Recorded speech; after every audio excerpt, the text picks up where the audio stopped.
नमस्कार दोस्तों,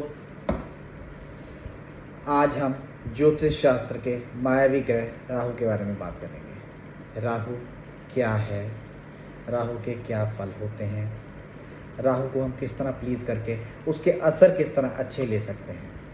तो आइए दोस्तों बात करते हैं राहु के बारे में। पर उससे पहले हमारा चैनल सब्सक्राइब करना ना भूलिएगा। हमारा चैनल सब्सक्राइब कीजिए ताकि एस्ट्रोलॉजी रिलेटेड हमारी सारी वीडियोस आप तक पहुंचती रहें और हम आपसे रूबरू होते रहें। राहु राहु क्या है? राहु एक शेडो प्लैनेट है। राहु की दशा जो है वो 18 साल की होती है। राहु की दशा में हमें मोस्टली सुनने को मिलता है कि राहु की दशा आते सार प्रॉब्लम्स आ जाती हैं, दिक्कतें आ जाती हैं, लोगों के कामकाज में प्रॉब्लम आ जाती है, कोई मुकदमेबाजी शुरू हो जाती है, कोई एक्सीडेंट हो जाता है, कोई और तरह की कोई और प्रॉब्लम आ जाती है। ज़रूरी नहीं है कि राहु हमें बुरे असर ही देगा। सबसे पहले तो ये बात अपने दिमाग में बिठानी बहुत ज़रूरी है। राहु अच्छे असर बहुत देता है। कई मल्टी बिलियनियर्स जो हैं उनका राहु बहुत अच्छा बैठा हुआ है। कई बहुत फेमस पॉलिटिशियंस हैं, कई बहुत फेमस एक्टर्स एक्ट्रेस हैं जिनका राहु बहुत अच्छा बैठा है। पर ये डिपेंड करता है हमारा राहु किस राशि का बैठा है, उसका नक्षत्र लॉर्ड क्या है, वो कौन से घर में बैठा है, वो उस हिसाब से हमें फल देता है। जैसे कि राहु तीसरे घर में, छठे घर में बहुत अच्छा माना जाता है, इसके असर बहुत अच्छे माने जाते हैं।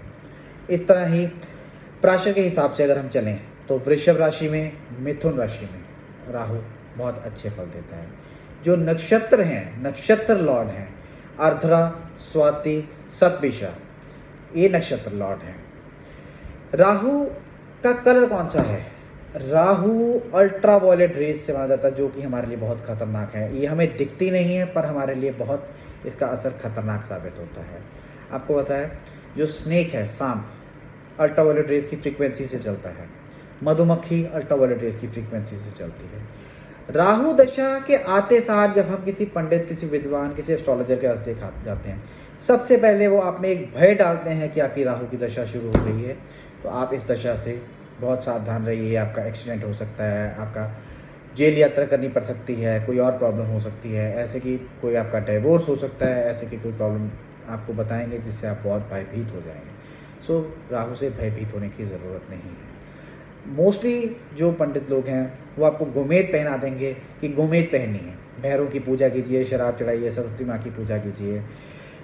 गोमेद पहनना राहु की दशा में जितना खतरनाक है, इतना और कोई ग्रह, कोई और नग पहनना खतरनाक नहीं है। ये आपका डिपेंड करता है कौन सी राशि और कौन से खाने में बैठा है। हर किसी को गोमेद पहनना राहु की दशा में ठीक साबित बिल्कुल नहीं होता है।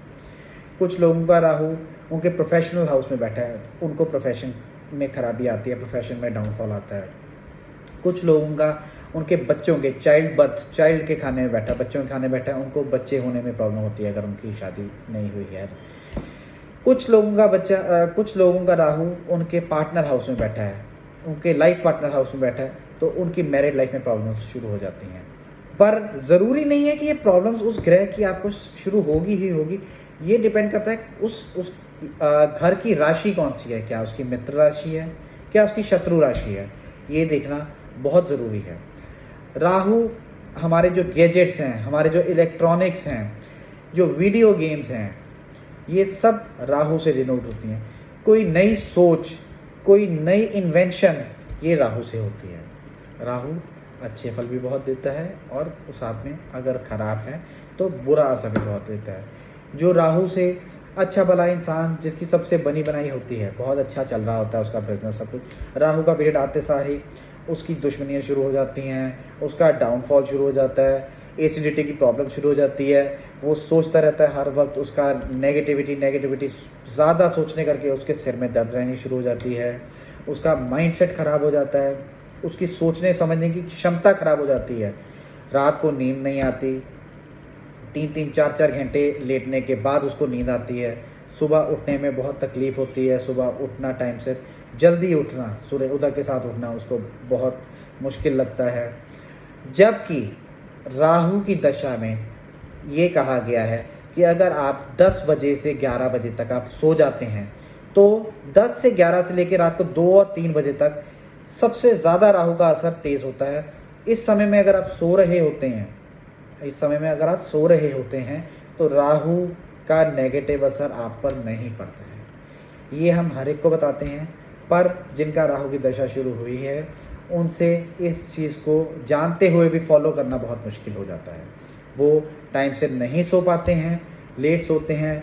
इस समय में अगर वो जाग रहे हैं, उनको नींद नहीं आती है और वो एक सोच का दरिया बनाते हुए चले जाते हैं और इतना सोचते चले जाते हैं कि हम ये कर सकते हैं, ऐसे कर सकते हैं, प्लानिंग करते रहते हैं। और जब वो सुबह उठते हैं, जिस बेस पे वो प्लानिंग बना रहे होते हैं वो बेस ही एग्जिस्ट नहीं करता।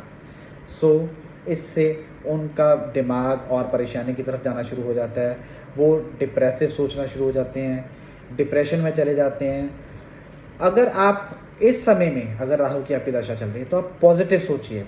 आप अगर पॉजिटिव सोचेंगे तो आपको इसके उतने नकारात्मक फल नहीं मिलेंगे। सो राहु के समय में सबसे जो अहम चीज़ें है वो है राहु मंत्र का जाप करना।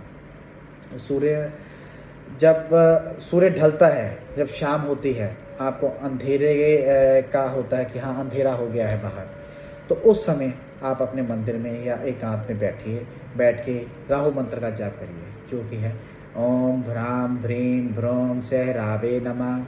अगर आपको ये मुश्किल लगता है, ओम राम राहवे नमः, आप ये करिए जाप। 108 बार रोज़ जाप करिए। ज़्यादा कर सकते हैं, ज़्यादा माला कर सकते हैं, बहुत अच्छी बात है। 4 माला कीजिए, 8 माला कीजिए। बट अगर आपके पास टाइम की कमी है या आपको समय ज़्यादा लगता है शुरू में, 1 माला ज़रूर कीजिए रोज़। इससे आपको असर बहुत अच्छा मिलेगा। राहु के पीरियड में बुधवार रात और शनिवार रात, इसमें आप कोई गुलाब जामुन मंदिर में या गरीब बच्चों को दान कीजिए। शनिवार रात को अपने सिर से 7 बार एंटी क्लॉकवाइज आप पानी वाले नारियल को अपने सिर से 7 बार ही घुमाकर मंदिर में दान करिए या शनिदेव जी के चरणों में रख दीजिए। उससे आपको राहु के जो नेगेटिव असर हैं वो कम आएंगे। सबसे ज़रूरी बात, राहु के समय में आप स्मोकिंग बिल्कुल शुरू ना कीजिए। अगर आप स्मोकिंग शुरू करेंगे, सिगरेट पीना शुरू करेंगे, तंबाकू का सेवन करेंगे तो राहु आपको असर बहुत ख़राब देगा। राहु के समय में डार्क ब्लू कलर्स अवॉइड कीजिए, खास करके अपर बॉडी पे डार्क ब्लू कलर्स बिल्कुल ना पहनिए। किसी से भी इलेक्ट्रॉनिक्स गिफ्ट में ना लीजिए। राहु इलेक्ट्रॉनिक्स है, इलेक्ट्रॉनिक्स गिफ्ट में किसी से ना लीजिए, खासकर अपने ससुराल वालों से इलेक्ट्रॉनिक्स बिल्कुल ना लीजिए। सी फूड का सेवन मत करें। सी फूड का सेवन सबसे ज़्यादा खतरनाक साबित होता है राहु के पीरियड में, खासकर फिश जैसे कुछ और जो चीज़ें हैं जो कि पानी के जीव हैं। राहु क्या है, मछली के समान है। तो राहु अगर हमने कोई उपाय भी करना हो तो हम पानी में बहाते हैं, जैसे कि जौ बहाते हैं, पर ये हर एक के लिए सूट नहीं करता, क्योंकि आपका किस राशि में राहु बैठा है और किस आपके घर में राहु बैठा है ये डिपेंड करता है। राहु के समय में अपने ससुराल से कोई भी इलेक्ट्रॉनिक्स चीज़ ना लीजिए। राहु के समय में जैसे कि मैंने पहले बताया, स्मोकिंग या कोई भी तंबाकू सेवन मत करें। राहु के समय में डार्क ब्लू क्लोथ्स बिल्कुल मत पहनें। अब इन चीज़ों को करने से आप राहु के जो और ज़्यादा बुरे फल हैं, कि राहु ने आपको, अगर आपका नहीं ठीक बैठा, आपको अच्छे फल नहीं देने, पर उसके जो बुरे फल है वो मल्टीप्लाई होकर और बुरे नहीं होंगे। आपको डिप्रेशन की तरफ नहीं लेके जाएंगे, आपको कोर्ट कचहरी की तरफ, कोई एक्सीडेंट की तरफ इतना ज़्यादा असर आपको उसका नहीं पड़ेगा। जो हम उपाय करते हैं, ये उपाय से ये नहीं है कि ये बिल्कुल ठीक हो जाते हैं ग्रह। इसका सिर्फ इतना असर होता है कि वो एक छतरी के समान, एक हमने अम्ब्रेला लिया हुआ है, बारिश हो रही है, सीधी हमारे सिर पर बारिश नहीं पड़ रही, पर उसका असर हमारे पे ज़रूर आएगा, उसके छींटे ज़रूर आएंगे, पर उपायों का इतना असर होता है कि उसका असर बहुत ज़्यादा आपके सिर पर नहीं पड़ता है। रशिया के एक बहुत फेमस, जो कि मैं उनको अपना गुरु भी मानता हूँ, एस्ट्रोलॉजर हैं रामी ब्लैक्ट। उन्होंने अपनी बुक्स में लिखा है कि राहु से डरने की बजाय राहु को प्लीज़ कीजिए। राहु को प्लीज़ कैसे हम कर सकते हैं? कुछ चीज़ें हम ना खाकर, जो कि मैंने आपको बताई है, जिनका सेवन ना करके वो मैंने आपको बताई है। कुछ चीज़ें जिनका सेवन करें उससे राहु प्लीज़ होता है। ब्लूबेरीज ज़रूर खाएं, ऑरेंजेस ज़रूर खाएं, हनी का सेवन करें। हनी का सेवन करने से राहु प्लीज़ होता है, इसके अच्छे असर मिलते हैं। अपने माँ बाप, अपने मदर फादर के चरणों को हाथ लगा के उनका आशीर्वाद ज़रूर लीजिए। इससे राहु प्लीज़ नहीं होता, पर इससे आपको उतने नेगेटिव इफेक्ट्स नहीं मिलते। राहु की दशा 18 साल की होती है।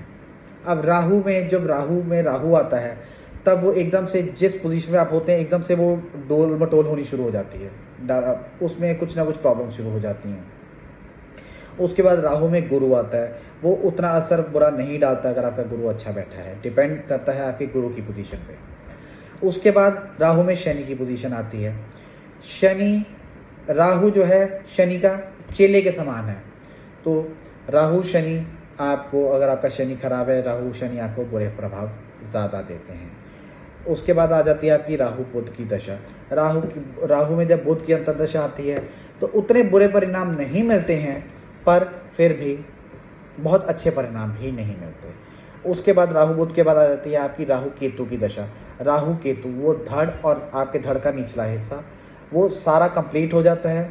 वो आपको अपने परिवार से दूर ले जाता है, व्यर्थ की यात्राएं कराता है आपको। राहु ने डिप्रेशन तो देना ही है, मेंटली आप पीस में नहीं रहेंगे, पर उस समय में आप ज़्यादा और डिप्रेसिव फील करते हैं। राहु में शुक्र थोड़ा सा बेहतर रहता है, जिन लोगों की शादी नहीं है उनकी शादी करवा देता है। राहु में सूरज आपको कोई भी रिजल्ट अच्छा नहीं मिलने देता जितना आप मेहनत करते हैं। आप अपने आप में आपको अपने अपनों से दूर करा देता है, अपनी फैमिली से आपकी लड़ाई झगड़ा कुछ ना कुछ प्रॉब्लम्स क्रिएट करा देता है। राहु चंद्रमा में आपको मानसिक रूप से बहुत परेशानी होती है, जबकि राहु मछली है, चंद्रमा पानी है। राहु आपको बुरे फल नहीं देगा, कुछ खराबी नहीं करेगा, पर आपका चैन, आपकी मानसिक संतुलन आपका खराब कर देगा, आपको परेशानी दे देगा। उसके बाद आता है राहु में मंगल एक अंगारक योग बनाता है। उसमें आपका एक्सीडेंट, किसी से लड़ाई झगड़ा, कोई कोर्ट कचहरी, कोई घर में कोई आपकी आपसी लड़ाई, घर में सेपरेशन, ऐसे की स्थिति बना देता है। तो इन चीज़ों से बहुत सावधान रहिए। इन टोटल अगर हम बात करें राहु की दशा में, अपने आप को, अपने मानसिक संतुलन को काम रखिए, अपने मेडिटेशन की तरफ ध्यान दीजिए, मेडिटेशन करिए, डेली नियम बनाइए कि मेडिटेशन करना है। सूर्य उदय के टाइम पे जल्दी उठिए, जल्दी उठ के मेडिटेशन कीजिए। शाम को राहु मंत्र, जो कि मैंने आपको पहले बताया, उसका जाप कीजिए। जिन चीज़ों का सेवन करने को कहा है और जिनका नहीं सेवन करने को कहा, वो आप कीजिए। इससे राहु के आपको बहुत अच्छे फल मिलेंगे। अब हम अपनी अगली वीडियोस में बात करेंगे राहु किस हाउस में बैठा क्या फल देता है और किस राशि में क्या फल देता है, तो उससे आपको और डिटेल में राहु के बारे में पता चलेगा। तो इसी के साथ मैं अपनी वीडियो समाप्त करता हूँ। धन्यवाद। जिन लोगों ने हमारा चैनल सब्सक्राइब नहीं किया, वो ज़रूर हमारा चैनल सब्सक्राइब कीजिए और अपने कमेंट ज़रूर लिखिए। इससे हमें आपसे अपनी वीडियोस के बारे में हमें जानकारी मिलती है कि हम उसे और बेहतर किस तरह से बना सकें। धन्यवाद।